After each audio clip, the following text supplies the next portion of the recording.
আসসালামু আলাইকুম প্রিয় শিক্ষার্থীরা, চলে আসো তোমাদের সেই ভয়ের অংশ যেটাকে তোমরা এখনো ভয় পাচ্ছ যে কি হবে না না হবে, রাইটিং পার্টে কি করব না না করব, এইটা নিয়ে যারা কনফিউশনে আছো তোমরা সবাই সবাই সবাই সবাই ক্লাসে চলে আসো। আমি তোমাদেরকে অলরেডি সাজেশন দিয়েছি কিছু, অ্যান্ড দেন আজকে এখন ফাইনাল সাজেশন দিব যে ভাইয়া পরীক্ষার আগের দিন কি ফাইনাল সাজেশন আগের যেটা এইটাই দুই তিনটা আমি বাড়িয়ে দিব, আর কিছু না, ঠিক আছে? যেগুলো আমার কাছে মনে হয়েছে যে না তোমাদেরকে আরেকটু শিখতে হবে, অ্যান্ড কিভাবে লিখবে, কত পৃষ্ঠা লিখবে, এটা নিয়ে আজকে আমরা আলোচনা করব এবং তোমাদেরকে টেকনিক শিখাবো ইনশাআল্লাহ। তোমাদেরকে বলছি যারা অলরেডি ক্লাসে জয়েন করেছে সবাই খাতা কলম নিয়ে রেডি হও, কারণ যা পড়বা ঠিক আছে তা লিখবা। রাইটিং পার্টে কোনো ভুগিচুকি নাই। যারা কমন পাবা তারা তো সুন্দরভাবে লিখবা, যারা কমন পাবা না তারা যেন লিখতে পারো, সেভাবে আমি আজকের ক্লাসটা সাজিয়েছি। তোমরা প্রত্যেকের জায়গা থেকে আজকে লাস্ট ক্লাস তোমাদের সাথে আমি ইংরেজি সেকেন্ড পেপারে সপ্তম ক্লাস নিয়ে হাজির হয়েছি, 7টি ক্লাস নিয়ে হাজির হয়েছি। সো এর আগে আমি 6টা ক্লাস নিয়েছি। আজকের ক্লাস একবার হৃদয় উজাড় করে সবাই তোমাদের বন্ধুদেরকে জানিয়ে দাও, মেনশন করে দাও, এবং তোমরা সবার টাইমলাইনে আজকে চাই, সবার টাইমলাইনে আজকে ন্যূনতম 2000 স্টুডেন্ট শেয়ার করুক, এটা আমি চাই, যেহেতু আজকে হচ্ছে শেষ ক্লাস। তোমাদের সাথে আর দেখা হচ্ছে না, যারা এইচএসসি জার্নিতে আমার সাথে ছিলে এইচএসসি 24-এর হয়ে, তোমরা জানো আমি অসুস্থতার মধ্য দিয়েও 7টা ক্লাস নিচ্ছি, এবং আজকের ক্লাসটা হবে সবচেয়ে সবচেয়ে সবচেয়ে বেশি ইম্পর্টেন্ট এবং সবচেয়ে বেশি কার্যকরী ক্লাস, কারণ এই ক্লাসে তোমাদের নম্বর হচ্ছে 40 মার্কস। কত মার্কস তোমরা সবাই জানো যে এই ক্লাসে হচ্ছে 40 মার্ক, 40 নম্বরের 40 নম্বরের প্রস্তুতি, 40 নম্বর ইনশাআল্লাহ তোমাদেরকে সাজেশন এবং টেকনিক পড়িয়ে দিব, লিখিয়ে দিব ইনশাআল্লাহ, লিখিয়ে দিব, কথা দিচ্ছি প্রত্যেকে। আজকে যেহেতু লাস্ট ক্লাস তোমাদের সাথে আর দেখা হচ্ছে না, আমি 24-এর জন্য অনেক আগে থেকে কাজ করে যাচ্ছি এবং ক্লাস নিয়ে যাচ্ছি। তোমাদের সবাইকে বলবো যে লাস্ট একটা ভালোবাসার নিদর্শন তোমাদের টাইমলাইনে রেখে দাও, আমার ভালো লাগবে তোমাদের টাইমলাইনে থাকতে। সো প্রত্যেকে হচ্ছে টাইমলাইনে শেয়ার করে দিবে। আজকের ক্লাসে আমরা 40 নম্বরের আমরা formal letter 10 marks and then 15 marks হচ্ছে descriptive paragraph and cause and effect বা কম্পারিজন কন্ট্রাস্ট, এখানে হচ্ছে 15 মার্কস। টোটাল 40 মার্ক আমরা শিখবো ইনশাআল্লাহ। আমি তোমাদেরকে লিখে শেখাবো। জাস্ট আজকের ক্লাসটা করো এবং আগামীকাল যেন মনে পড়ে যে ভাইয়া কমন পড়েছে আর না পড়েছে আমি লিখে দিয়ে আসতে পেরেছি। সো এই টার্গেট নিয়ে আমরা আজকের ক্লাসটি করব। আমার বিশ্বাস তোমরা যারা আমাকে প্রথম থেকে ক্লাস করো, আমাকে প্রথম থেকে পেয়েছো এবং অনেকে দ্বিতীয় 2 দিন আগেও ক্লাস পেয়েছো আমার। সো প্রত্যেকে ভালোবাসার নিদর্শন হিসেবে সবাই একটু শেয়ার করে দাও, বন্ধুদেরকে জানিয়ে দাও, দেখি কারা কারা শেয়ার করেছো। যেই বোর্ডেরই থাকো না কেন, রাইটিং পার্টে প্রশ্ন কমন আসুক আর না আসুক তুমি যেন লিখে আসতে পারো, সেইভাবে যোগ্য করে তুলবো ইনশাআল্লাহ, তোমাদেরকে কথা দিচ্ছি। সো প্রত্যেকে, আর বলতে চাই না যে তোমাদের পাশে আমি ছিলাম, আরো থাকবে ইনশাআল্লাহ। ICT class, physics, chemistry, math, biology, accounting, management, যুক্তিবিদ্যা, ইকোনমিক্স যা আছে সব ক্লাসই পাবা। বাট আজকের ক্লাস তোমাদের সাথে এরপর আর দেখা হচ্ছে না। সবাই একটু শেয়ার করে দাও। ওকে, আমি চলে যাচ্ছি। খাতা কলম রেডি কিনা? কেউ আছো কিনা এরকম যে ভাইয়া আমি শুয়ে ক্লাস করছি? যারা শুয়ে ক্লাস করছো উঠো বসো। রাইটিং পার্টের ক্লাসে কোনো শুয়ে ক্লাস নাই, সবাই উঠো। আমি কথা দিচ্ছি ইনশাআল্লাহ রাইটিং পার্টে তোমাদের আজকের এই ক্লাসটা বেশি বড় ক্লাস হবে না, বাট এই ক্লাসটা করলে তুমি নিজেই মোটিভেটেড থাকবা ইনশাআল্লাহ। ভাইয়া রাইটিং পার্ট যেটাই আসুক আমি আনসার করতে পারবো। ওকে, প্রত্যেকে এই কাজটা করে দাও, প্রত্যেকে বন্ধুদেরকে একটু কমেন্টে মেনশন করে দাও, ভাইয়া মেনশন করে দাও। ওকে, খাতা কলম রেডি? ওকে, আমার বিশ্বাস তোমরা সবাই খাতা কলম নিয়ে বসে গেছো, কারণ এই রাইটিং পার্টে আমি শুধু সাজেশন না, তোমাদেরকে লিখে কিভাবে লিখতে হয় সেটা আমি এখন শিখিয়ে দিব।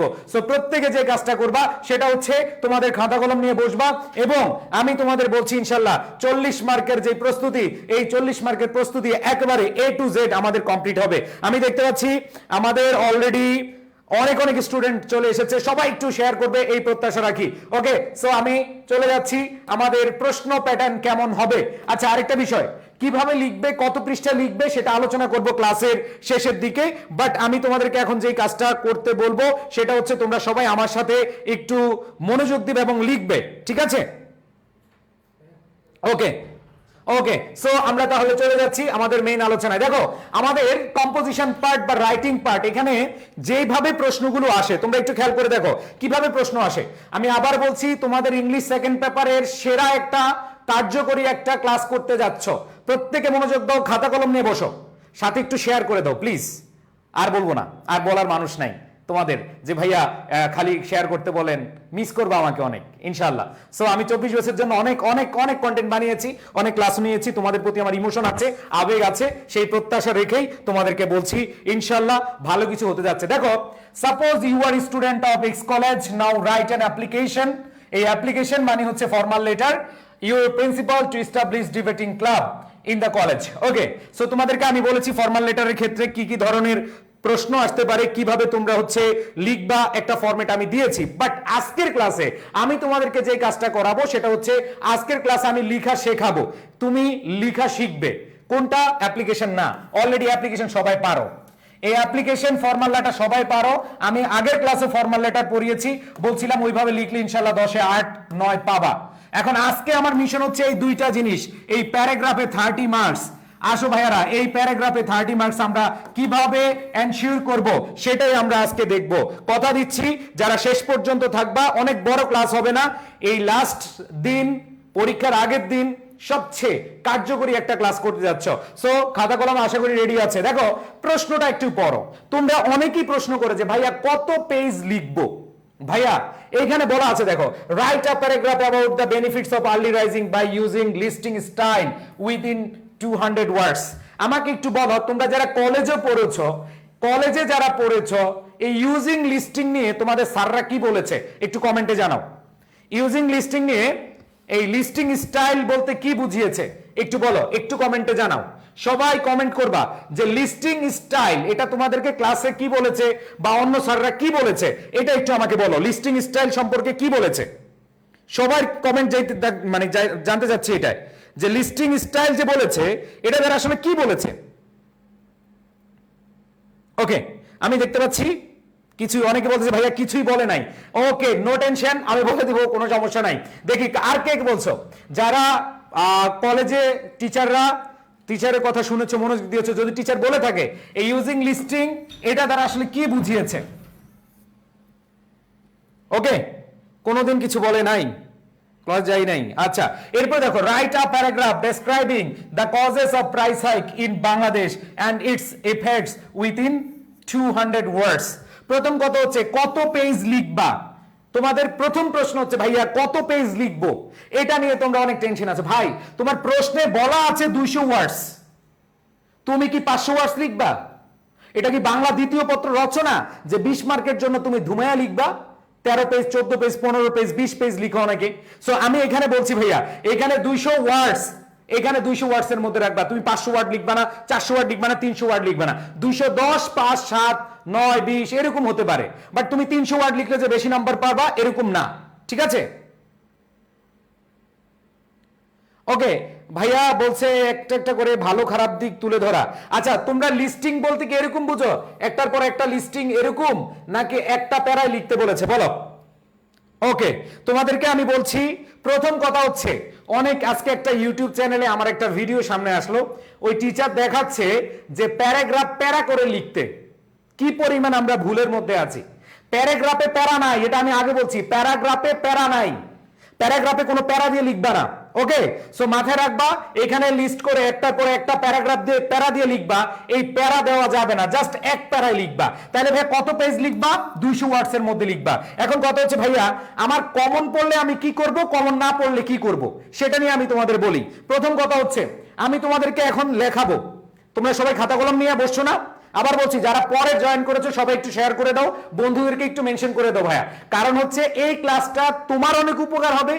অনেক সময় পরীক্ষা কমন পড়ে না, কমন না পড়লে তুমি কিভাবে লিখে আসবা, কি লিখে আসবা এটা তোমরা অনেকেই জানো না। সো কমন না পড়লে, যারা মনে করতেছো ভাই আমার বোর্ড অনেক কঠিন, আমার বোর্ডে কমন পড়বে না, তাদের জন্য অনেক বেশি ইম্পর্টেন্ট। আর কমন পড়লে তো লাড়া লাপ্পা, খালি ভাইয়া যে এই পিডিএফ দিয়েছি ইনশাল্লাহ ধুমায় লিখে আসবা। সো আমি পুরো জিনিসটাই পড়ায় দিব, সবাই একটু মনোযোগ দিবে। ওকে, আচ্ছা, সো আমরা তাহলে শুরু করে দেই। প্যারাগ্রাফে কোনো প্যারা নাই, এখানে একটার পর একটা লিস্ট করে একটা প্যারা শেষ করে আরেকটা প্যারা লিখবো এরকম না, এক প্যারায় সবকিছু লিখবা। সো আমি কথা না বাড়িয়ে আমি এখন তোমাদেরকে নিয়ে যাব হচ্ছে প্রথমেই যেই টপিকটা সেটা হচ্ছে ভাইয়া কোন প্যারাগ্রাফ আমাকে পড়াবো বলো, কোনটা আগে পড়াবো বলো, তোমাদের কোনটা বেশি কঠিন লাগে? আচ্ছা, আর কোনটা আসছে এটা? কন্ট্রাস্ট এন্ড কম্পারিজন না, আগে ইয়েটা পড়াই তোমাদের হচ্ছে আগে এটাকে কি বলে, আগে হচ্ছে ডেসক্রিপটিভ প্যারাগ্রাফটা পড়াই, ঠিক আছে? ওইটা একটু আগে পড়াই। সো তোমরা এখন দেখবা যে আসলে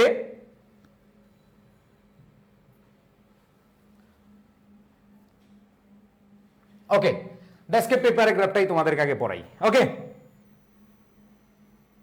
লিস্টিং অর ডেসক্রিপটিভ প্যারাগ্রাফ, ঠিক আছে? ওকে, এখানে যে জিনিসটা আমরা খেয়াল করব, প্রথম কথা হচ্ছে এইখানে দেখো তোমরা সবাই খাতা কলম নিয়ে রেডি হয়েছো, আমি তোমাদেরকে ট্রিক শেখাবো এবং আজকে একটা ফরম্যাট এখন লিখাবো, ঠিক আছে? প্রথম কথা হচ্ছে ভাইয়া প্যারাগ্রাফে কোনো প্যারা নাই, এক প্যারার মধ্যে তুমি একটা ইন্ট্রোডাক্টরি পার্ট দিবা, মানে শুরু করবা কিভাবে এটা লিখবা, একটা হচ্ছে বডি লিখবা আর একটা হচ্ছে কনক্লুশন লিখবা, শেষ। সো আমি তোমাদেরকে এখানে জাস্ট একটা টেকনিক দিয়েছি। সবাই খাতা কলম নিয়েছো? সবাই খাতা কলম নিয়েছো? রেডি করো, লিখো যে কোনো প্যারাগ্রাফ, লিখো যে কোনো প্যারাগ্রাফ, কমন আসুক না কমন আসুক, লিখো যে কোনো প্যারাগ্রাফ, যে কোনো একটা প্যারাগ্রাফের নাম লিখে দাও, ঠিক আছে? যে কোনো একটা প্যারাগ্রাফ ধরো তুমি এইখান থেকে আওয়ার ভিক্টোরি ডে, এটা খুব ইম্পর্টেন্ট, আওয়ার ভিক্টোরি ডে লিখো, সবাই লিখো আওয়ার ভিক্টোরি ডে, সবাই আওয়ার ভিক্টোরি ডে লেখো উপরে খাতায় সবাই। ধরো তুমি পরীক্ষা দিতে বসছো, এই ভাইয়া আপুরা, এই দুষ্ট লোকেরা একটু খেয়াল করো, ধরো তুমি পরীক্ষার হলে আছো, মহসিন ভাই হচ্ছে পরীক্ষা গার্ড দিচ্ছে, এই যে তুমি খাতা পেয়ে গেছো, এখন আসো ভাইয়ারা একটু মনোযোগ দাও। আমি আবার বলছি, রাইটিং পার্টে বেস্ট একটা পার্ট এবং বেস্ট একটা ক্লাস করে যাচ্ছ, শেষ ভালো যা সব ভালো তার, তোমরা মনে রাখবে ভাইয়াকে, আমি এইভাবে ইনশাল্লাহ তোমাদেরকে আজকের ক্লাসটা নিয়ে শেষ করে দিব। বিদায় 2024 এইচএসসি, দেখা হবে অ্যাডমিশন ব্যাচে, অ্যাডমিশনে তোমাদের সাথে দেখা হবে ইনশাল্লাহ। দেখো এখানে লিখো ভিক্টোরি দে, ধরো এখানে লিখলো answer to the question number dash dash dash, এটা বড় করে লিখে দিলে মনে বেটার হইতো। হ্যাঁ, ধরো আমরা লিখবো answer to the question number, ধরো এখানে এইটা একটা পেজ, এখানে আমরা লিখলাম answer to the question number, এই বং লিখলাম, লিখার পরে দেখো আওয়ার ভিক্টোরি ডে লিখছো, সবাই খাতায় লিখছো আওয়ার ভিক্টোরি ডে, ওকে, বা পদ্মা ব্রিজ যেটা লিখো আওয়ার ভিক্টোরি ডে লিখছো। এইবার আসো লেখার পরে লিখো in our ever changing world, okay, in our ever changing world, in our ever changing world লিখছো, লিখো okay, in our ever changing world অথবা in our ever changing life. হ্যাঁ, আমাদের জীবন তো দৈনন্দিন পরিবর্তন হচ্ছে, তাই না? আমাদের প্রতিদিনই কি হচ্ছে? পরিবর্তন হচ্ছে। তুমি লিখছো, এরপর দেখো different parts of our society and personal interest, লিখো সবাই সবাই লিখো, খাতায় লিখো in our ever changing world, মানে আমাদের এই যে বিশ্ব পরিবর্তনকৃত যে বিশ্ব, এই বিশ্ব different parts of our society, এর মধ্যে বিভিন্ন সোসাইটি, সমাজ অথবা পার্সোনাল ইন্টারেস্ট। দাও ভিক্টোরি ডে এটা কিসের সাথে সম্পর্ক? এটা অবশ্যই কান্ট্রি, তাহলে লিখতে পারো different parts of our world অথবা different parts of our community, our country, যেটাই লিখো, ধরো আমরা সোসাইটি লিখলাম, and personal interest shape our experience, তাহলে লিখো different parts of our society, আমাদের দেশের বিভিন্ন সমাজে অথবা আমাদের জীবনের বিভিন্ন সমাজে পার্সোনাল ইন্টারেস্ট শেপ আকার ধারণ করে আওয়ার এক্সপেরিয়েন্সেস, আমাদের অভিজ্ঞতাগুলো, যেমন আওয়ার ভিক্টোরি ডে এটা একটা কি অভিজ্ঞতা, অ্যান্ড আন্ডারস্ট্যান্ডিং এবং আমাদের বোধগম্যতা। সবাই লিখো, কোনো সমস্যা নাই, লিখতে থাকো, লিখো সবাই। ভাইয়া আমি কোনো প্যারাগ্রাফ মুখস্থ করি না, বানিয়ে লিখতে পারি না, তাহলে কিভাবে কি করব? তুমি আমার সাথে লিখো ভাই, তোমার কিছু করা লাগবে না আপাতত, তুমি আমার সাথে লিখো, ঠিক আছে? In our ever changing world different parts of our society and personal interest, society না আমাদের নিজস্ব যেই অভিমত, শেপ আওয়ার এক্সপেরিয়েন্স, আমাদের অভিজ্ঞতাগুলোকে আকৃতি ধারণ করে, অ্যান্ড আন্ডারস্ট্যান্ডিং বোধগম্যতা, various aspects of our society, আমাদের সমাজের বিভিন্ন বিষয়গুলো, and personal interest influence our experiences and understanding, মানে তোমার যে এক্সপিরিয়েন্স এবং আন্ডারস্ট্যান্ডিং, দেখো অনেকে বলে ভাইয়া, অনেকে তো দেখি টেকনিক দেয় এক ফরম্যাটে সব প্যারাগ্রাফ শেষ। ভাই আমি তোমাদের বলছি এক ফরম্যাটে সব প্যারাগ্রাফ শেষের দিন নাই এখন। কারণ হচ্ছে টিচাররা অনেক বেশি কি হয়েছে, অ্যাডভান্স হয়েছে। সো অনেকে দেখি যে একটা ফরম্যাট দিয়ে সবগুলো তোমরা শিখছো, বাট ভাইয়া একটু চেঞ্জ আনতে হবে। যেমন আমি ওয়ার্ডগুলো একটু অ্যাডভান্স লেভেলে দিচ্ছি। যারা ভালো নাম্বার পেতে চাও, যারা ভালো নাম্বার পেতে চাও, তোমরা অনেক দেখবা ইউটিউবে ফেসবুকে অনেক ফরম্যাট আছে, বাট আমি একটু ভিন্নভাবে দিয়েছি, একটু হালকা ইউনিক ভাবে দেওয়ার চেষ্টা করছি, কঠিন করে দেওয়ার চেষ্টা। যেমন আন্ডারস্ট্যান্ডিং ওয়ার্ডটা, এক্সপিরিয়েন্স ওয়ার্ডটা, এই জিনিসগুলো জানে তোমাদের লাগে, ঠিক আছে? ওকে ভাই, এটা লিখে নিয়ে পরীক্ষা যাবো না, না এটা করো না, ঠিক আছে? তাহলে এটা আমাদের কি করে ইনফ্লুয়েন্স করে, প্রভাবিত করে। ফ্রম কি হিস্টোরিক্যাল ইভেন্টস, এই যে কি হিস্টোরিক্যাল ইভেন্টস, এই হিস্টোরিক্যাল ইভেন্টস কি ভিক্টোরি ডে, তাই না? এটা কিসের সাথে সম্পর্কিত? এটা হচ্ছে ঐতিহ্যগত জায়গা, ইভেন্টস অ্যান্ড ইনফ্রাস্ট্রাকচার ইমপ্রুভমেন্ট এবং অবকাঠামোগত উন্নয়ন। দেখো যেমন দেখো আমাদের এই মুক্তিযুদ্ধের কারণে আমাদের কি অবকাঠামোগত অবনতি হয়েছে না উন্নতি হয়েছে? আমরা স্বাধীন হয়েছি, আমরা নিজেদের মতো চলতে পারছি, নিজেদের মতো কাজ করতেছি, ঠিক আছে? ভাই লেটার আসবে নাকি জিমেল আসবে, এটা আমি অলরেডি ক্লাসে আলোচনা করেছি, বিকালের ক্লাসে। সো দেখো এরপর দেখো, to cultural heritage and public health challenge is aspect adds something distinctive to our fabric, our daily lifes. This investigation goes into wide range of themes, giving light on their significance or impact on both individual and social scale. তাহলে এখানে দেখো যে প্যারাগ্রাফগুলো আছে তোমাদেরকে just একটু বুঝাই। এই প্যারাগ্রাফগুলো যেগুলো ইম্পর্টেন্ট ডেসক্রিপটিভে, এগুলা দেখো কি কি আছে। যেমন দেখো আওয়ার ভিক্টরি ডে, এটা অবশ্যই আমাদের পার্সোনাল লাইফকে ইনফ্লুয়েন্স করে, সোসাইটি এবং আমাদের যে ইন্টারেস্টগুলো আছে, আমাদের ইমপ্রুভমেন্ট আছে, এটা অবশ্যই কি করে, ইনফ্লুয়েন্স করে। পদ্মা ব্রিজ সেম ঘটনা, ইকোট্যুরিজম সেম ঘটনা, বুক ফেয়ার আমাদের পার্সোনাল ইন্টারেস্ট গ্রো করে, আমাদের সোসাইটির হেল্প করে, কমিউনিটির হেল্প করে, আমাদের আন্ডারস্ট্যান্ডিং এ হেল্প করে। প্রত্যেকটা জিনিস দেখো, ঠিক আছে?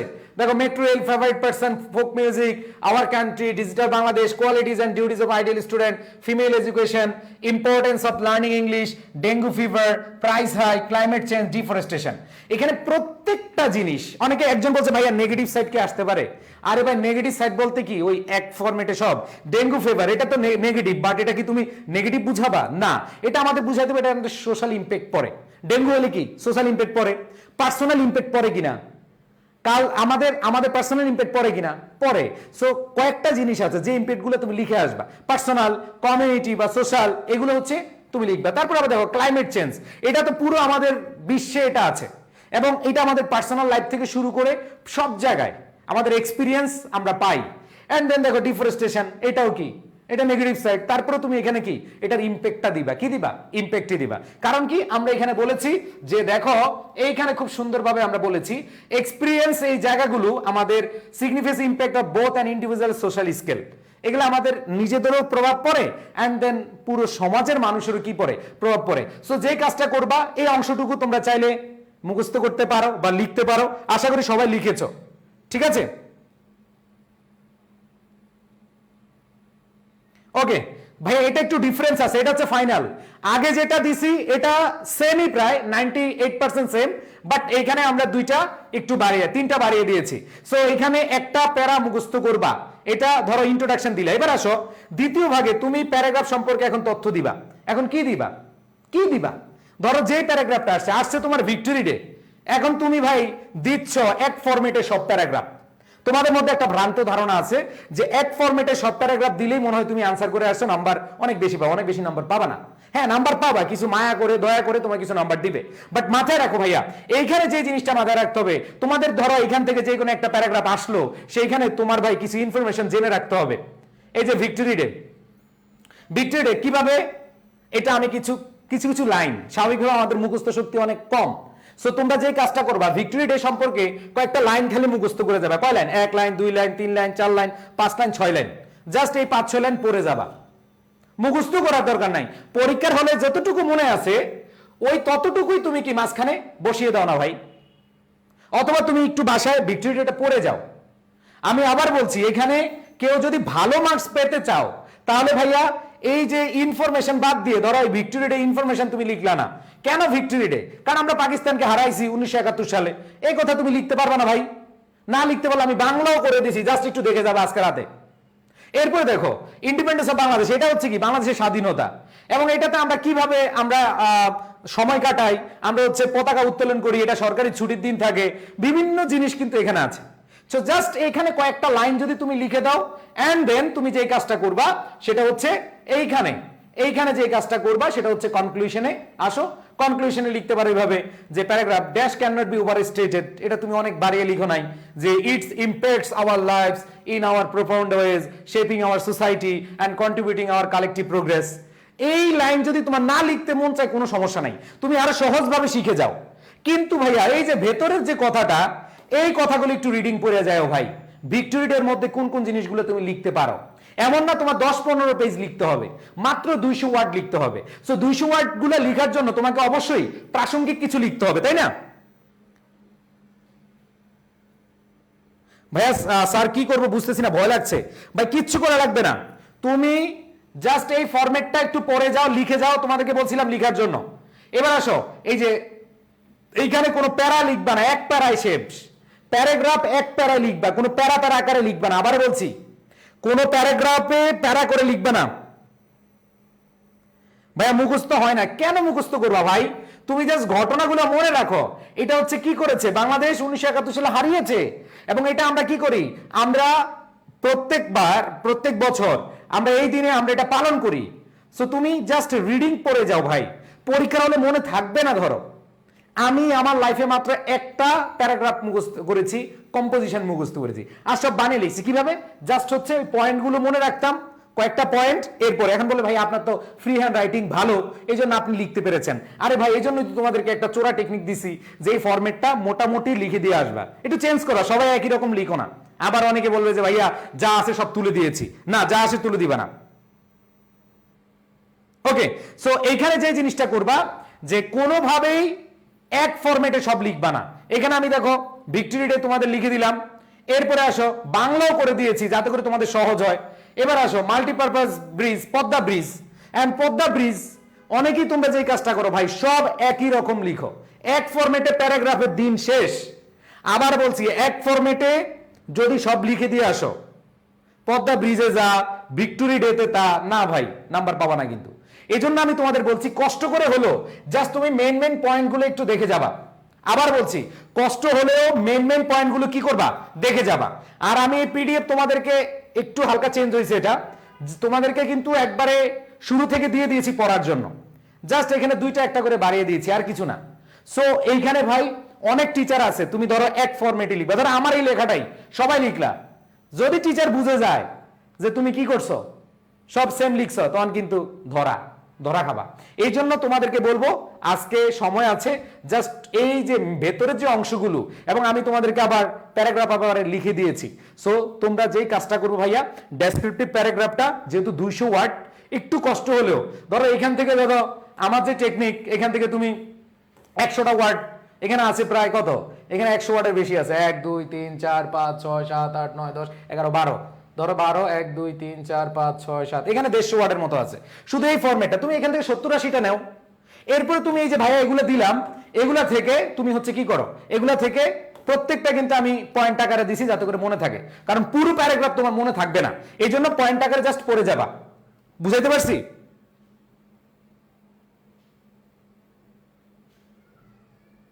ভাই এই কটা এগুলি কমন পড়বো? আচ্ছা, কমন পাইলে তো লিখে দিয়ে আসবা অবশ্যই, এরকম তোমাদেরকে যেভাবে লিখতে দিছি এভাবে লিখবা। আর কমন না পড়লে ভাই কি করবা, আর গরিবের, ঠিক আছে, গরিবের বউ সবার ভাবি, তখন এই হয়ে যাবে গরিবের বউ। বুঝাইতে পারছি? কমন না পড়লে এই ফরম্যাটটা তোমার কি গরিবের ভাবি হয়ে যাবে, কারণ ভাই তোমার কমন পড়ে না, এখন কি করবা, তখন হচ্ছে এই গরিবের বউ সবার ভাবি তুমি হচ্ছে কি মেরে দিয়ে আসবা। এই জন্য আমি তোমাদের বলছিলাম লিখতে, তোমরা কি লিখছো ভাই?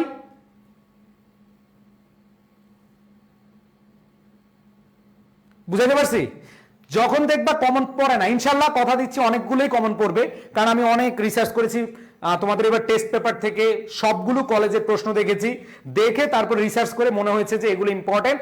এবং আমি জানি না তোমরা যারা আমার ভিডিও দেখো, আমি প্রত্যেকটা ক্লাসে আগে হচ্ছে রিসার্চ করি, অনেক সময় ব্যয় করে আমাদের রিসার্চ টিম সহ আমরা হচ্ছে সাজেশন বা এইসব জিনিস বানাই। তোমাদের কাছে কি মনে হয় এগুলো আমরা কোথাও কপি করছি? এগুলো কি কপি করছি ভাই? আমাদের এখান থেকে অনেকে কপি করে, অনেক প্ল্যাটফর্ম আছে, বাট আমরা এগুলো অনেক সময় নিয়ে করি, ঠিক আছে? তো যাদের মুখস্থ হয় না একটু পড়ে নিবা ভাই, যাতে পরীক্ষায় লিখতে পারো, এই কয়েকটা। এখন কথা হচ্ছে ভাইয়া কমন না পড়লে ওই যে একই সিস্টেম, জাস্ট ওইখানে খেলে দিয়ে আসবা। কিন্তু যদি শুনছি ভাই কেউ একজন আমার ক্লাস করেছো কিন্তু লিখো নাই, আল্লাহর কাছে বিচার দিলাম, আবার বলতেছি, তোমরা ক্লাস করেছো কিন্তু লিখো নাই, তাহলে ভাই আমি আর কিছু বলবো না তোমাদেরকে। জাস্ট এই যে পরিশ্রম করতেছি, এই পরিশ্রমটা কেন করতেছি? তোমাদের জন্যই তো করতেছি, তাই না? সো লিখে দিয়ে আসবা, সবাই লিখে দিয়ে আসবা, ঠিক আছে? স্যার আমি কমন না পড়লেও এইভাবে লিখবো, ওকে। সো যদি কমন না পড়ে সুন্দরভাবে লিখে দিয়ে আসবা। সো এখানে তোমাদের পিডিএফটা আমি ক্লাসের পর পরে দিয়ে দিবি। এবার আসো, দুইটা পয়েন্ট নিয়ে আমার একটু ক্লিয়ার করতে হয় ভাইয়া। কম্পারিজন আর কন্ট্রাস্ট, দেখো ডেসক্রিপটিভ বা এখানেই এই কয়েকটার মধ্যে একটা আসবে ইনশাল্লাহ। আর দুইটা পার্ট আছে তোমাদের, একটা হচ্ছে কন্ট্রাস্ট আর একটা হচ্ছে কন্ট্রাস্ট এন্ড কম্পারিজন, আর একটা হচ্ছে কজ এন্ড ইফেক্ট। এই বিষয়টা তোমরা অনেকেই বুঝো না। যারা বুঝো না আমি তোমাদেরকে বলি ভাই, যারা বুঝো না একটু বুঝার চেষ্টা করো। এই কম্পারিজন, কন্ট্রাস্ট অথবা কজ এন্ড ইফেক্ট সেম জিনিস, একটু হালকা খালি মানে পার্থক্য আছে।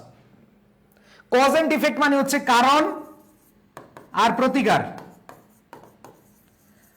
আর কন্ট্রাস্ট এন্ড কম্পারিজন হচ্ছে কি পার্থক্য। আমরা পড়ছি না যে ডিফারেন্স বিটুইন, এরকম ভাবে। সো তোমার কম্পারিজন কন্ট্রাস্টও আসতে পারে অথবা কজ এন্ড ইফেক্টও আসতে পারে। এই দুইটার মধ্যে যে কোনো একটা অপশন বা একটা ইয়ে থেকে আসবে, একটা ফরম্যাট থেকে আসবে, ঠিক আছে ভাই? লিখার টাইম দেন।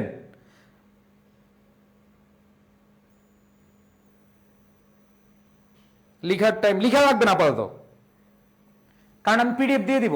তাহলে দেখো কজ এন্ড ইফেক্ট এবং কন্ট্রাস্ট এন্ড কম্পারিজন, এখানে যে কাজটা করবা সেটা হচ্ছে তুমি এই জায়গায় কোনটা অ্যান্সার করবা, কোনো অপশন নাই কিন্তু। কেন? এই যে তোমাদেরকে দেখাচ্ছি কেন অপশন নাই।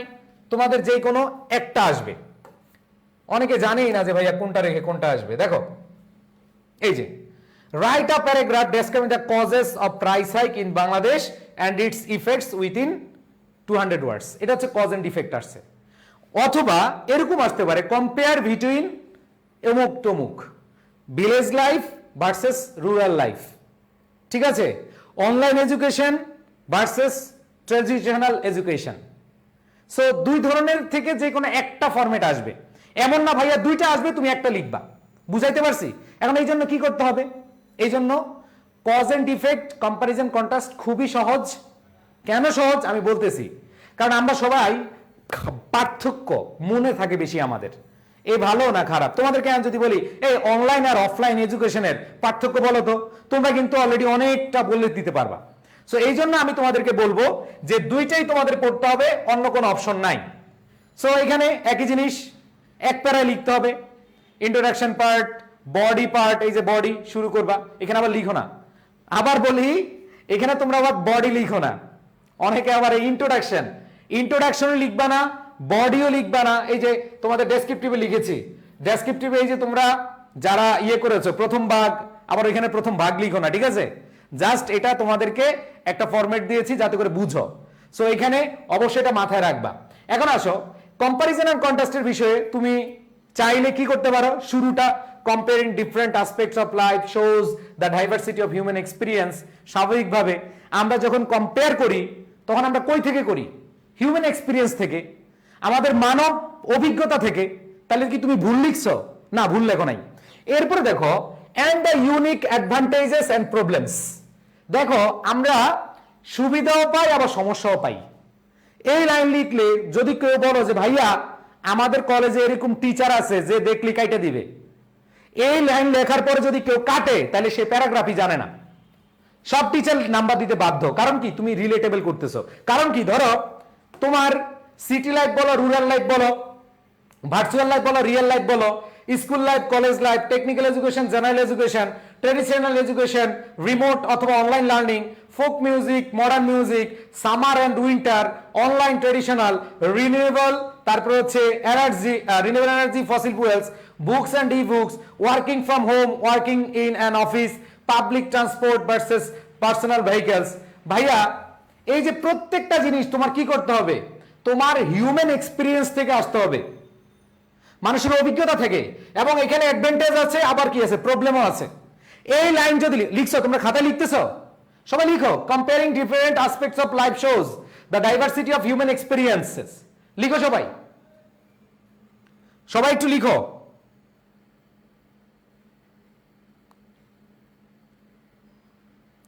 লিখতেছো? সবাই একটু লিখো যে comparing different aspect of life shows diversity of human experience and unique advances problems. এবার দেখো, in the same way rural life versus village life, rural life versus city life has its pros and cons. যে এদের কি আছে, সুবিধা এবং কি আছে, অসুবিধা আছে। মিথ্যা কথা লিখতেছ? অবশ্যই সত্য কথা। তাহলে এখানে তুমি যে প্যারাগ্রাফটা আসবে, ধরো প্যারাগ্রাফ আসছে, ধরো আসছে যদুমধু রামশ্যাম city life and rural life, তাহলে লিখো যে city life and rural life has its pros and cons in their particular sector. যে এদের সেক্টরে সুযোগ সুবিধা এবং কি আছে, অসুবিধা আছে। প্রোস এন্ড কনস মানে কি, সুবিধা অসুবিধা।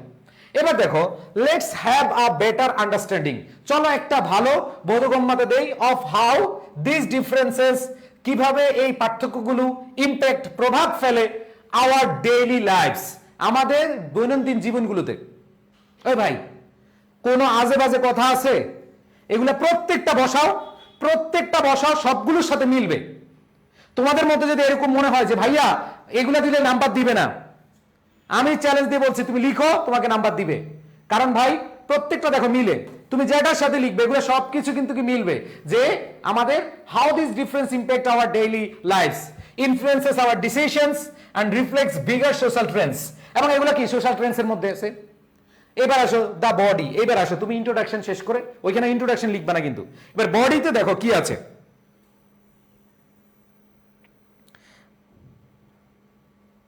ভাই এই যে ফরম্যাট দিছেন, এই ফরম্যাট মনে না থাকলে কি, আরে ভাই মনে থাকার কি আছে, তুমি তো লিখতেছো অলরেডি, তুমি লিখলে কোনো না কোনো ভাই তোমার কি 5 লাইন এই যে পড়ছো মনে থাকবে না?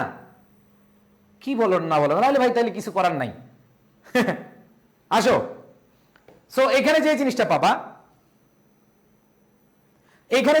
পাবা সেটা হচ্ছে প্রথম যে হোয়েন কম্পেয়ারিং, প্রথম বিষয় ধরো when comparing rural life and city life several key differences and similarities emerge।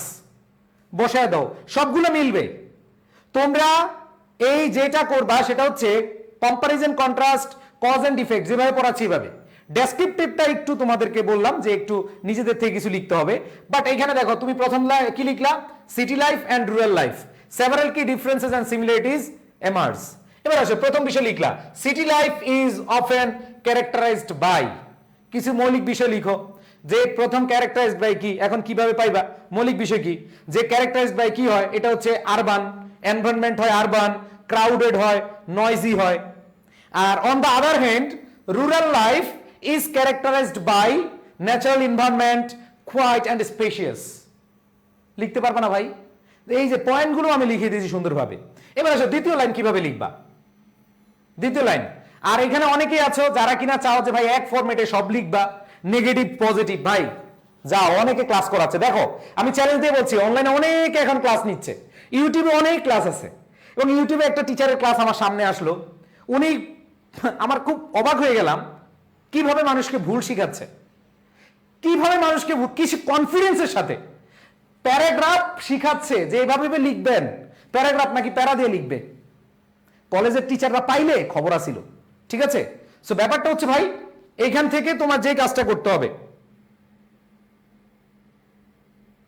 হ্যাঁ এখান থেকে যে কাজটা হবে, তুমি কি দিলা, তুমি হচ্ছে একটা মৌখিক বই দিবা, হুইচ প্রোভাইড, এখান থেকে সুবিধা অসুবিধা, এখানে সুবিধা কি আছে, এখানে আমি লিখে দিয়েছি যে কি সুবিধা আছে।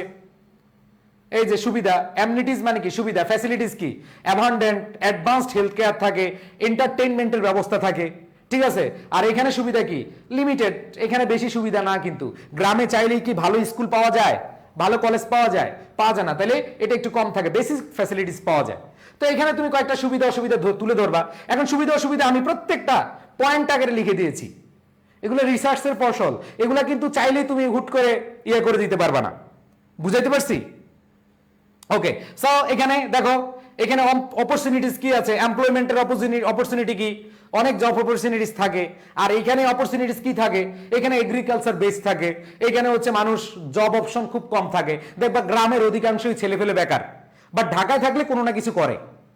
এরপর দেখো ট্রান্সপোর্টেশন কি, পাবলিক ট্রান্সপোর্টেশন, ট্রাফিক কনজেশন।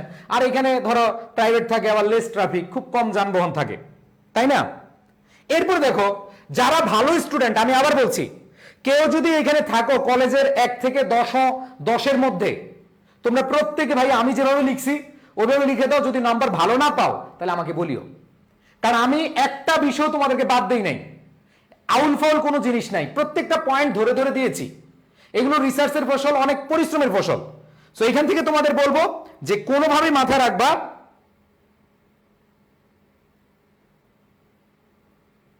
ওকে, একটা বিষয় আমি বলবো যে এইভাবে মাথায় রাখবা যে কোনোভাবে আউটফল পয়েন্ট দিবা না। এবার ধরো তোমার ভার্চুয়াল লাইফ আর রিয়েল লাইফ আসলো, ঠিক আছে? তো ভার্চুয়াল লাইফগুলা কেমন হয়, এটা হচ্ছে অনলাইনে হয়, থ্রু স্ক্রিনস হয়, এই যে তোমাদের সাথে আমার হচ্ছে। তাহলে এই কথাটা তুমি বসিয়ে দিবা, শুরুতে এখানে সব ঠিক রাখবা। শুরুতে ঠিক রেখে তাহলে তুমি এখানে দেখো যে virtual life is characterized by, দিয়ে লেখো virtual life is often characterized by, প্রথম বিষয়ের মৌলিক বৈশিষ্ট্যগুলো লিখবা। এই তারপরে হচ্ছে এটা এই প্রোভাইড করে, এই করে সেই করে। ভার্চুয়াল লাইফ আমাদেরকে কি কি সুবিধা দেয়, হ্যাঁ দ্বারা এখানে সুবিধা দেয় কি দিতে পারে, হাইলি ফ্লেক্সিবল, রিমোট অ্যাক্সেস, দূর থেকে আমরা অ্যাক্সেস পাই। যেমন তোমরা অনেকে আছো বাংলাদেশের দূর দূরান্ত থেকে তোমরা কি করছো, ক্লাস করছো, সো এই জিনিসগুলো দিবা। আবার রিয়েল লাইফের কি, ফিক্সড লোকেশনস, লিমিটেড ফ্লেক্সিবিলিটি এবং ফিজিক্যাল প্রেজেন্স থাকে।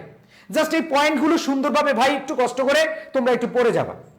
আর তারপরে যদি বলে যে না ভাইয়া লিখতে পারবো না, কমন পড়ে না, তোমরা যে কাজটা করবা সেটা অবশ্যই অবশ্যই মাথায় রাখতে হবে যে তোমাদেরকে এই বিষয়ে 100% সচেতন থাকতে হবে যে ভাইয়া আমরা একটু লেখাগুলো মানসম্মত লিখবো।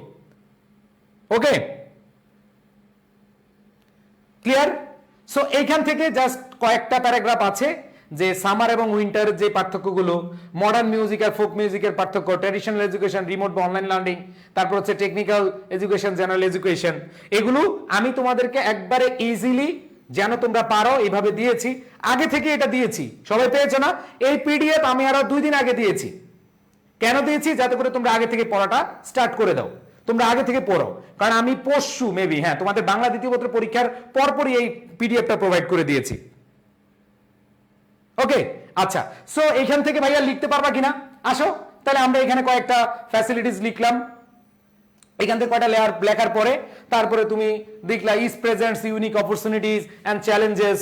এখানে অপরচুনিটি থাকবে, আবার চ্যালেঞ্জ থাকবে, দ্যাট কন্ট্রিবিউট, যেটা অবদান রাখে, to a rich and diverse experience. In the end, পরিশেষে, whether we choose one over there, আমরা যেটাই চুজ করি না কেন, তারপরে দেখো কি বলেছে, or find a balance between the two, it is the diversity and richness of experience that truly rage our lives and broaden our perspective. And lastly বলে at the end whether we choose, এই যে ইন্ডিংটা এটা, ঠিক আছে? Sorry, ইন্ডিংটা 2 বার লেখা হয়েছে, এই কথাটা 2 বার আছে, তোমরা এটা স্কিপ করলে হবে। তো এখান থেকে দেখো এগুলো তোমরা, আমি চেষ্টা করেছি, অনেকে বলে ভাইয়া কমন না পড়লে কি করব, আমি চেষ্টা করেছি তোমাদের যে টেস্ট পেপার রয়েছে, মানে এই বছর যে বোর্ডের আগের যে বোর্ডগুলো প্রশ্নগুলো আছে এবং টেস্ট পেপার থেকে এই বছর টেস্ট পরীক্ষা অনেক জায়গায় যেভাবে আসছে সেভাবে আমরা ইনশাল্লাহ চেষ্টা করেছি। ওকে, তাহলে ভাইয়া এইটা তোমরা কি করতে হবে, জাস্ট এদের পার্থক্যগুলো মাথায় নিয়ে যেতে হবে। আর যদি বলো ভাইয়া কোনো রকম পাস করতে চাই, তাহলে ভাই কোনো রকম খালি 10-15 লাইন, কয়েক লাইন লিখে দিয়ে আসবা, মোটামুটি 150-200 যদি লিখে আসতে পারো তাও তোমাকে 6-7-8 দিবে, ঠিক আছে ভাই? এগুলো তো একবারে ঠাডা মুখস্থ হয় না। কেন ঠাডা মুখস্থ করবা ভাই? তোমরা বুঝতেছো না ভাই, 200 ওয়ার্ড লেখার সুযোগ, এখানে আমি পয়েন্টগুলো বেশি দিয়েছি, তোমাদের প্রশ্নগুলোর উত্তরগুলো একটু নাও ভাই।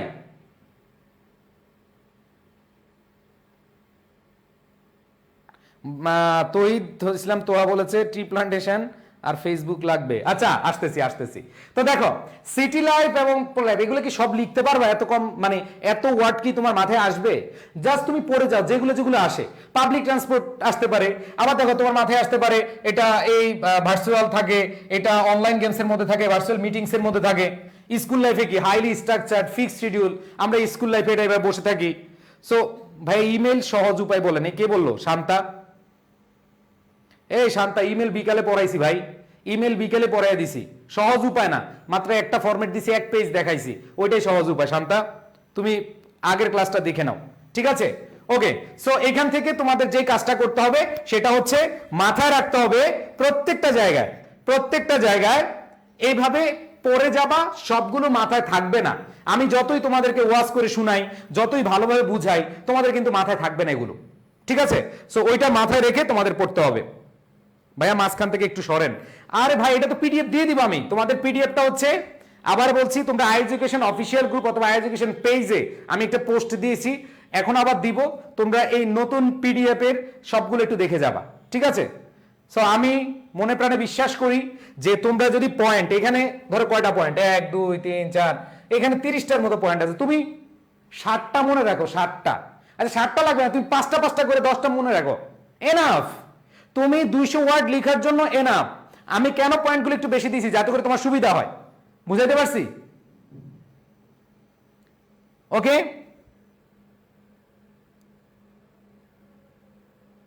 ভাইয়া কজ এন্ড ইফেক্ট প্যারাগ্রাফটা প্রথম 2 প্যারাগ্রাফ দ্বিতীয় ভাগ থেকে শুরু করলে হবে না?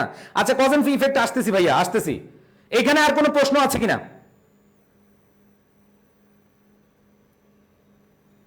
ওকে, তন্ময় বুঝছো ভাইয়া?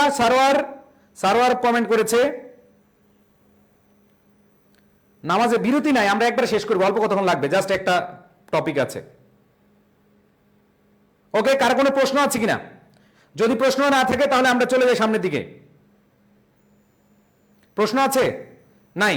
পিডিএফটা আবার বলতেছি, যারা যারা ইয়েতে আছো, ইউটিউবে আছো, তোমরা কষ্ট করে আমাদের যে ইয়ে আছে টেলিগ্রাম গ্রুপ, তোমরা যদি ফেসবুক না চালাও, টেলিগ্রাম গ্রুপ আছে, টেলিগ্রাম গ্রুপটা তোমরা এখন আমাদের অনেকেই আছো, টেলিগ্রাম গ্রুপে পেয়ে যাবা। আর যদি কষ্ট হলে একটু ফেসবুকে ঢুকবা, আই এডুকেশন পেজে দেখবা যে পিডিএফ গুলো দেওয়া আছে। আমি যেভাবে বুঝিয়ে দিয়েছি, আশা করি তোমরা এইভাবে একটু বাসায় পড়লে ইনশাল্লাহ আর কোনো টেনশন নাই।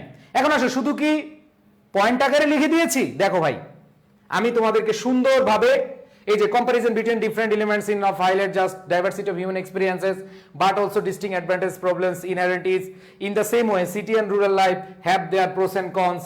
Let's have a better understanding of how this differences impact our daily lives.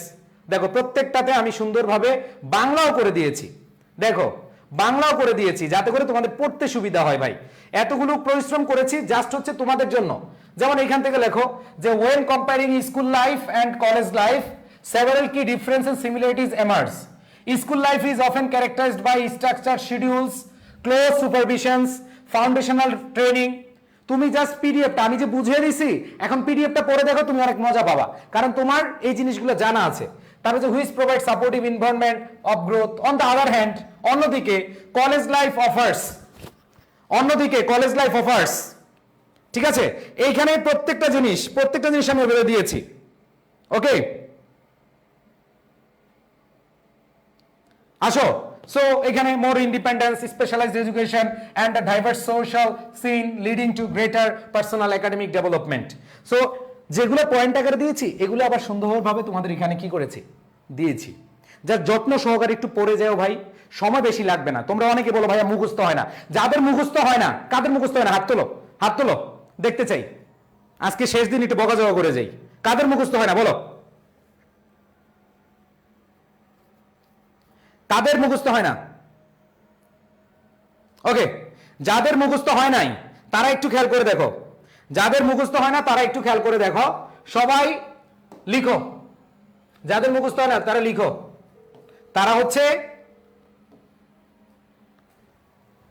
20 বার না, 15 বার করে পড়বা, 15 বার।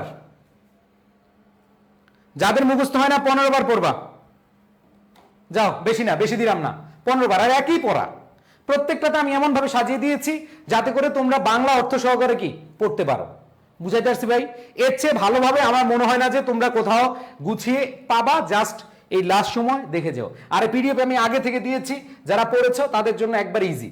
প্রত্যেকটা জায়গা আমি ইনশাল্লাহ কথা দিচ্ছি, যদি তুমি পড়ো তাহলে তুমি লিখে আসতে পারো। কমন না পড়লেও তুমি যদি যে সামনের অংশটুকু দিয়ে লিখো, এতটুকু পর্যন্ত লিখো, তাও কিন্তু তোমার এখান থেকে শেষ পর্যন্ত কয়েকটা দুই একটা পয়েন্ট যদি তোমার বানিয়েও লিখো না বা মানে কোনো রকম লিখে আসো, তাও তুমি কিন্তু নম্বর পাবা কমন না পড়লে।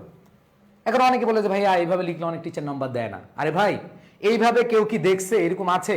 তোমরা দেখবা ফেসবুকে বা বিভিন্ন অনলাইনে বা বিভিন্ন টিচার যে ফরম্যাট পড়ায় সবাই এক সেম ফরম্যাট, সবার কি সেম ফরম্যাট। সো এটা মাথায় রাখতে হবে যে ভাইয়া শিখতে হবে, জানতে হবে। সো আমি আর এটা নিয়ে কথা না বলি, আমি তাহলে চলে যাচ্ছি তোমাদের কজ এন্ড ইফেক্টে। Cause and effect last cause and effect. ভাইয়া ফরম্যাট অনুযায়ী লিখলে কত নাম্বার দিবে? ভাইয়া এটা তো ফরম্যাট না, প্রত্যেকটা জিনিস আলাদা আলাদা, এবং তোমাদের যে পয়েন্ট দিয়েছি ওই পয়েন্টগুলো কিন্তু তুমি তোমার মতো করে লিখবা। তুমি 10-12 এরকম পাবা ইনশাল্লাহ, ঠিক আছে, যদি ওইভাবে লিখো। ভাই আপনার অ্যাডভান্স ওয়ার্ডগুলো আমার এক্স এর মনের মতো, কিছুই বুঝি না। ঠিক আছে, বুঝবা কেমনে? অল্প বয়সে তোমার কাছে চুল পেকে তুমি কেমনে বুঝবা তোমার এক্স হয় কেমনে? তোমার বয়স হয়েছে কত? ঠিক আছে, তোমার বুঝার বয়সই তো হয় নাই। সো তুমি তোমার এক্স এর মন বুঝবা কিভাবে? তুই যে অল্প বয়সে চুল পেকে গেছে তার তো এগুলা বুঝার কথা না। সো সে এগুলা বুঝবে না, মাত্র ইন্টারমিডিয়েট পরীক্ষা দিচ্ছ, তোমার এগুলা বয়স হয় নাই। যেহেতু তুমি এক্স এর মন বুঝতে গেছো, তোমার এগুলা ভাই মনে থাকবে না, তোমার এগুলা মনে কোনোভাবেই থাকবে না।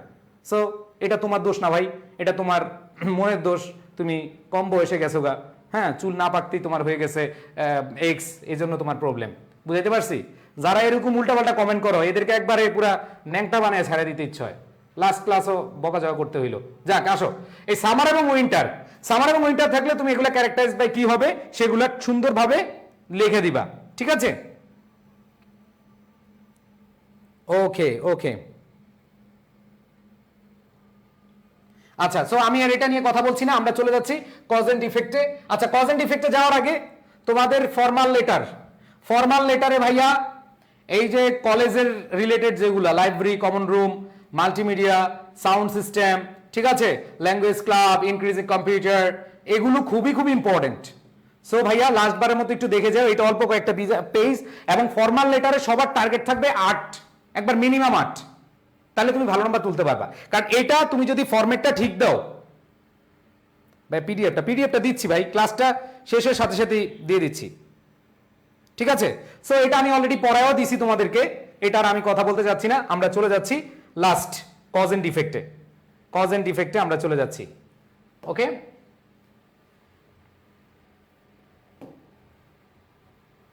Cause and effect last. বলছিলাম আজকে আমি বেশি সময় নিব না, অলরেডি আমরা সময় নিচ্ছি না, কারণ তোমাদের বাসায় পড়ার সময় লাগবে। আমি এই জন্য কথা না বাড়িয়ে চলে যাচ্ছি আমাদের মেইন আলোচনায়। দেখো,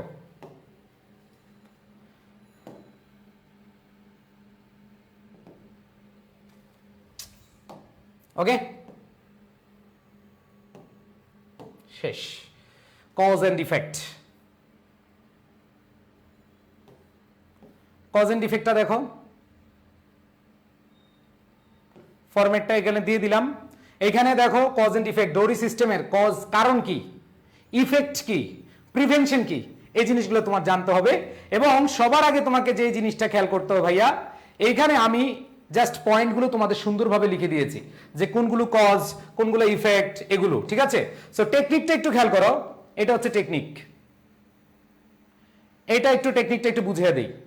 এবং এটা যদি বলো যে ভাইয়া কজ এন্ড ইফেক্ট যদি এটা আমি লিখে দেই, তুমি 10+ পাবা, 11-12 পাবা। একটু বুঝে সবাই মনোযোগ দাও, কেন?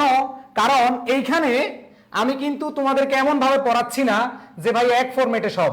দেখো তোমাদের পছন্দ হয় কিনা দেখো, যে we are flagged with several issues, অথবা we are based with several issues, ঠিক আছে?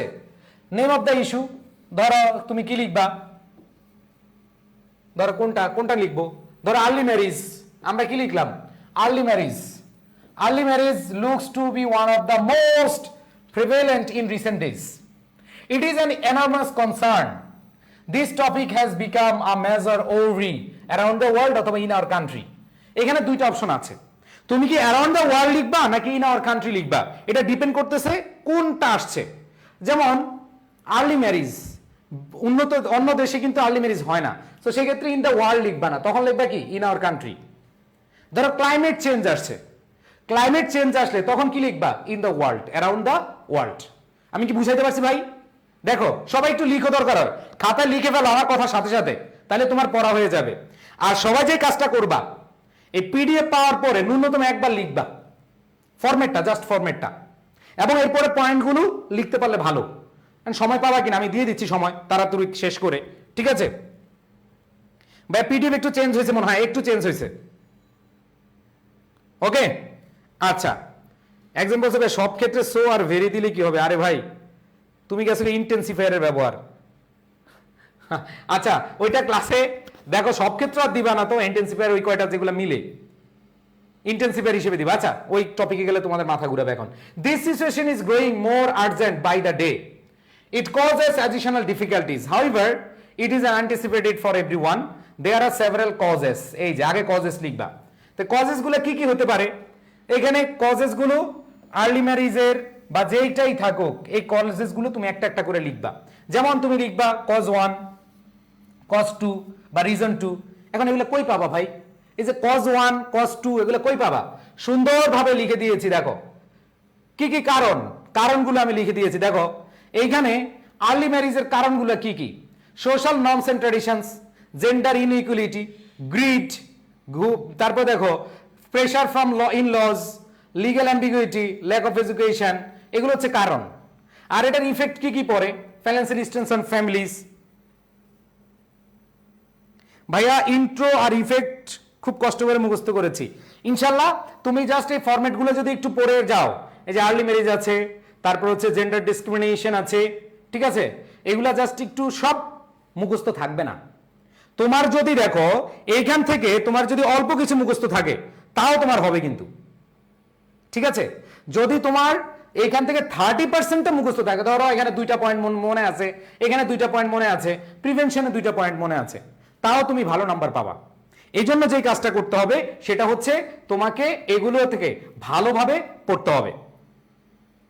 ওকে, সো আমি জাস্ট এইটুকুই বলবো যে আমি আসলে সময় তোমাদেরকে নষ্ট করাইতে চাচ্ছি না। তোমরা যেই কাজটা করবা এই ফরম্যাটটা মুখস্থ করে ফেলবা, আগে লিখে ফেলবা আগে ফরম্যাটটা, এবং রিজন 1 ওই যে কজ 1, কজ 2, ঠিক আছে? আবার দেখো ইফেক্টস গুলা লিখবা, ইফেক্টস গুলাতে খালি একটার পর একটা লিখে দিবা কোন কোন ইফেক্টস গুলা পড়ে, ইফেক্টস গুলা কি কি একটার পর একটা লিখে রাখবা।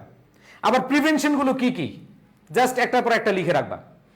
প্রত্যেকটাই হচ্ছে তুমি এভাবে লিখবা, প্রিভেনশন এন্ড লাস্ট কনক্লুশন, কিন্তু এক প্যারায় লিখবা। কয় প্যারায়? এক প্যারায় লিখবা। বুঝাইতে পারছি? সো আমি মনে হয় যে এগুলাতে তোমাদের সময় নষ্ট না করিয়ে তোমাদের পিডিএফটা দিয়ে দিচ্ছি। আর এই মুহূর্তে তোমরা যে কাজটা করবা ভাই, যদি ভালো নাম্বার পেতে চাও তাহলে হচ্ছে মনোযোগ দিয়ে এগুলো পড়বা। আর কমন না পড়লে ওই যে ফরম্যাটটা, যে ফরম্যাট প্রত্যেকটা আমি ফরম্যাট দিয়েছি, ফরম্যাটটা যদি 50% লিখে আসো মানে মোটামুটি ধরনের, তাও তুমি ভালো করতে পারবা। বুঝাইতে পারছি?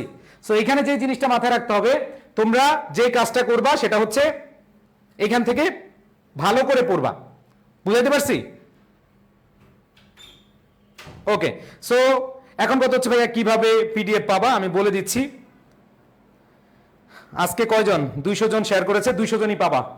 সবার টাইম নেই, যারা শেয়ার করেছো শেয়ার করে রেখে তারপরে বলবা যে ভাই আমি শেয়ার করেছি, দেন পেয়ে যাবেন, কারণ 40 মার্ক। আচ্ছা আসো, এত কঠিন কিছু বললাম না, তোমাদেরকে নিয়ে যাচ্ছি যে কিভাবে কত পেজ লিখবা, কিভাবে কি করবা। আসো, শেষ, আমি পিডিএফটা দিয়ে দিব, তোমাদের বেশি সময় নষ্ট করা আমার ঠিক হবে না আমার মনে হচ্ছে, ঠিক আছে? ওকে, দেখো প্রথম কথা হচ্ছে কিভাবে লিখবা। কিভাবে লিখবা এটা তো আমি একবার শুরুতে বলে দিচ্ছি। ফর্মাল লেটার যেটা আছে, ধরো এটা একটা পেজ, এ একটা পেজ, ফর্মাল লেটারটা শুরু করবা এই বামেরটা থেকে, বাম থেকে। এটা আগে থেকে বলেছি, এটা কি আগে থেকে বলেছি, ফর্মাল লেটারটা বাম থেকে শুরু করবা। যদি দেখো যে না তুমি এক পেজে শেষ করতে পারবা, অ্যাপ্লিকেশনটা এক পেজে যদি শেষ করতে পারো তাহলে তুমি এখান থেকে লিখলে সমস্যা নাই। যদি এক পেজে শেষ করতে পারো, সবাই মনোযোগ তো ভাই, এগুলো অনেক কাজে লাগে পরীক্ষার হলে। আমি এরকম দেখেছি বাংলা অনেকে প্রতিবেদন লিখছে, প্রতিবেদনের মেইন জিনিসই লিখে না। বুঝাইতে পারছি? সো ফর্মাল লেটার যদি আসে তাহলে তুমি কিভাবে লিখবা, এখান বাম থেকে যদি 2 পেজ, তোমার টার্গেট যদি থাকে 2 পেজ, 2 পেজের বেশি লেখার দরকার নাই। ধরো তোমার 2 পেজ টার্গেট, এই 2 পেজ থাকলে তুমি বাম থেকে শুরু করবা। বুঝাইতে পারছি? ভাই শেয়ার না করলে কি পিডিএফ পাবো না? পিডিএফ দেওয়া কি উচিত? উচিত না তো, শেয়ার করে দাও। এই যে এখন অনেকে শেয়ার দিচ্ছে, দেখছো, শেয়ার করছি।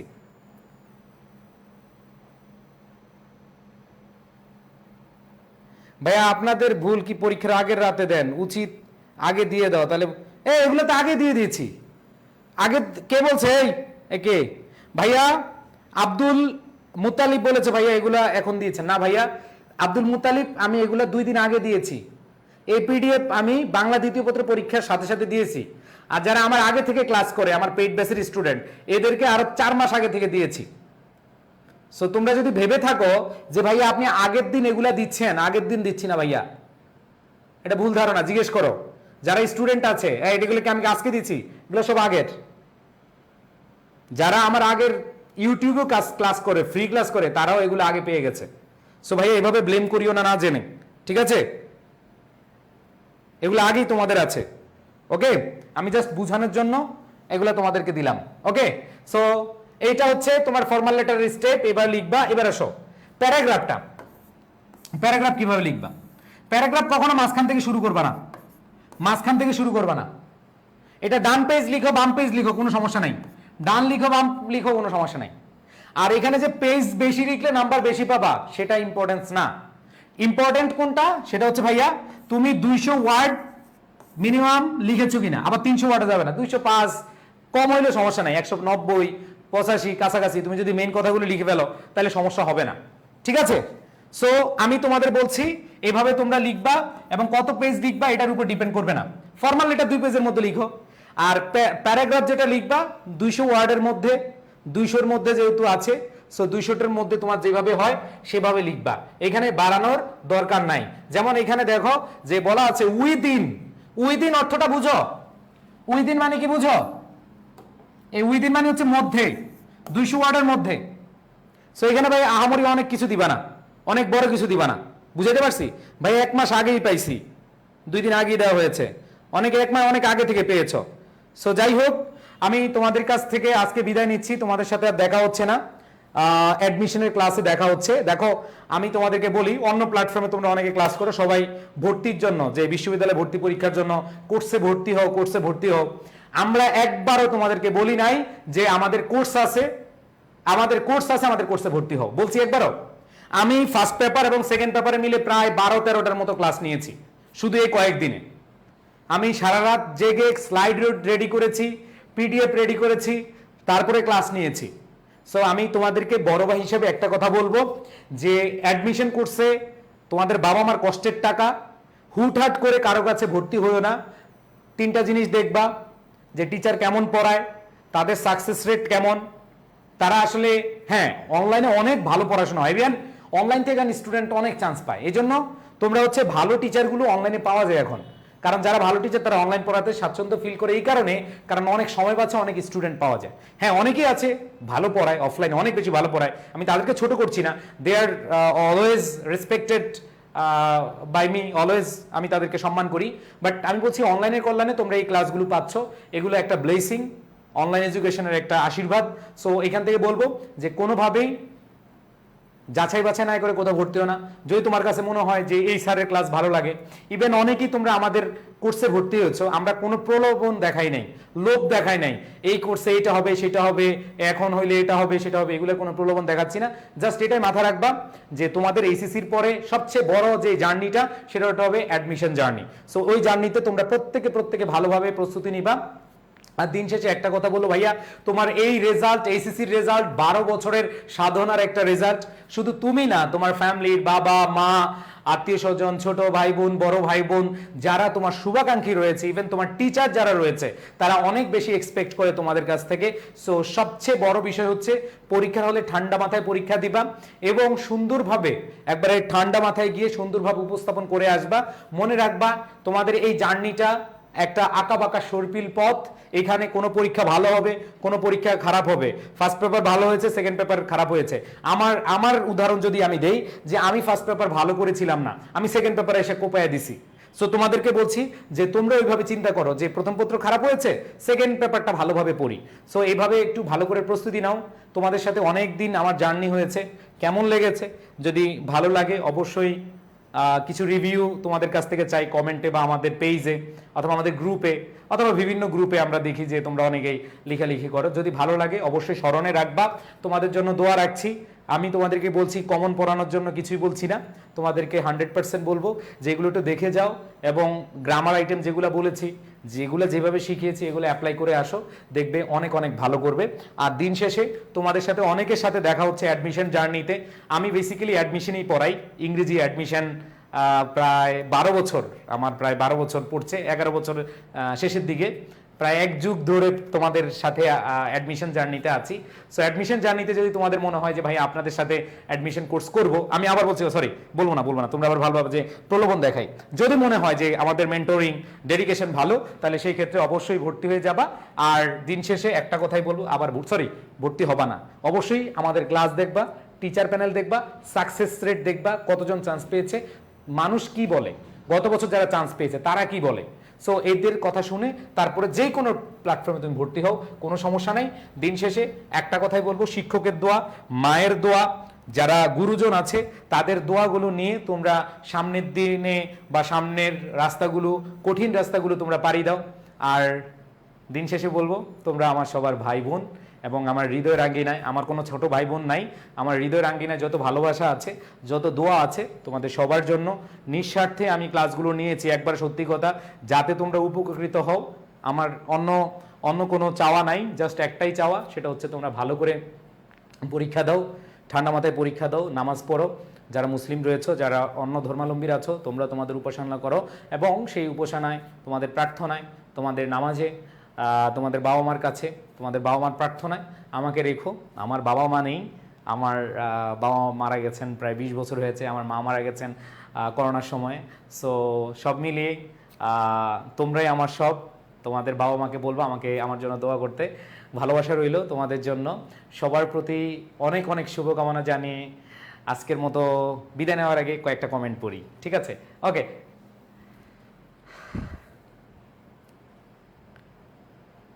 ওকে, সবাই একই কথা লিখছো, মিস করব, তোমাদেরকেও মিস করব। সো আমরা দেখা হবে কোথায়? বিজয়। সবাই একটা ইয়ে করে রাখো, বিজয় চিহ্ন দিয়ে রাখো। সবার প্রতি ভালোবাসা জানাই। আল্লাহ হাফেজ। খুবই ইমোশনাল ফিল করতেছি। আসসালামু আলাইকুম, দোয়া রইল তোমাদের জন্য, তোমরা দোয়া করো। আল্লাহ হাফেজ, আল্লাহ হাফেজ, আল্লাহ হাফেজ।